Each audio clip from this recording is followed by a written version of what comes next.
तर कल्याण डोंबिवली महानगरपालिकेमध्ये 50% मतदान झालं। संध्याकाळी 5:30 वाजेपर्यंतची ही आकडेवारी आहे। दरम्यान या सर्व दिवसभरातल्या घडामोडींचा आढावा घेतलाय आमचे प्रतिनिधी किशोर पगारे यांनी, तो पाहूया। बोगस वोटिंगचे सुद्धा इथे आरोप करण्यात आले विरोधकांकडून।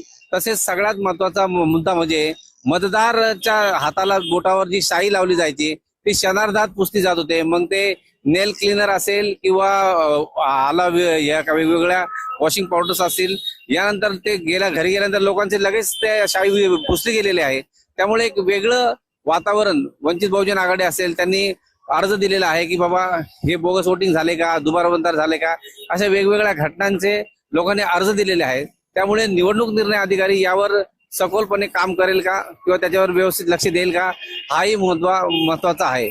सगळ्यात महत्वाचं म्हणजे ज्या अनुषंगाने आज हे जे मतदान झालेलं आहे, ह्या मतदानामध्ये सकाळी जी आहे ती जास्तीत जास्त लोक जे बाहेर पडले होते, मात्र दुपारनंतर ही रांग जरा थोडी कमी झाली आणि त्यानंतर संध्याकाळी 4 वाजल्यानंतर ही रांग थोडी वाढलेली आहे।